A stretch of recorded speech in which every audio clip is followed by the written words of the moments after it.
Well, hello, hello, hello to everybody here, and thank you for stopping by. My name is Teresa Sanderson, and today I want to talk to you about a project of mine called Nurses Feed Their Young. You heard that right. Not nurses eat their young, but nurses feed their young. And got to tell you, I've been a nurse for 31 years, for those of you who don't know me, and I'm an associate degree RN. And every time I've thought that I've ridden my little degree as far as it'll go, a new opportunity has opened up for me. And so I'm forever grateful for having been a nurse.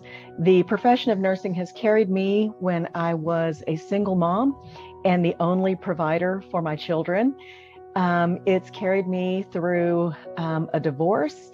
It's carried me through professionally, right?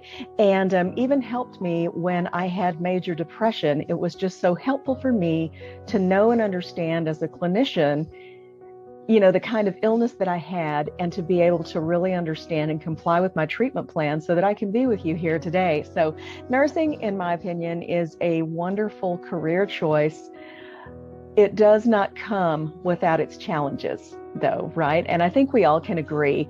When I went to nursing school 31 years ago, or well, before that, because I finished 31 years ago, when I went to nursing school, I was excited to go to work as a nurse. I was going to earn a good income. I was going to be able to help people and all of those kinds of things, right? Where does a new nurse typically start? A new nurse starts in a hospital setting. When you get your first job in the hospital, you're told, hey, you're going to work every other or every third weekend. You're going to be on a rotating holiday schedule. Sometimes you're going to work Christmas, Thanksgiving, New Year's, whatever. Time off is going to be handled on a first come, first served basis. So depending on when your summer vacation you might have wanted to have that, you may or may not be able to take PTO during that time. There are just a lot of things that I believe as nurses we're not necessarily prepared for when we come into the workforce, right? And so I think it would be hard for anybody who considers them a normal person to think, man, I may work every other or every third weekend for the rest of my life. It's always going to be a challenge for me to take off for my children's events, all of these kinds of things. And when you add to that, okay, that when I became a nurse 31 years ago, we were already talking nursing shortage. And I'm sure long before I graduated, nursing shortage was already being discussed among all of those in nursing.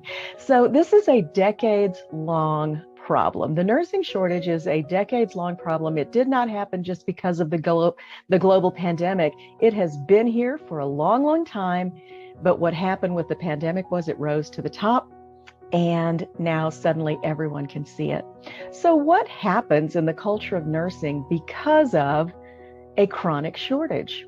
We end up with an environment where nurses eat their young.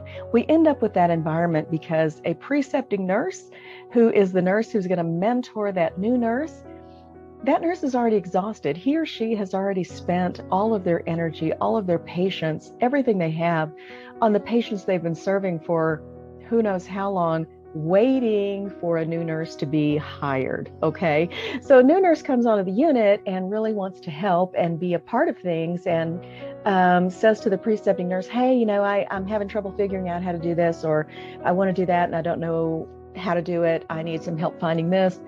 And I know this has happened to me and many, many other nurses who get told, nobody showed me how to do that. Why should I show you?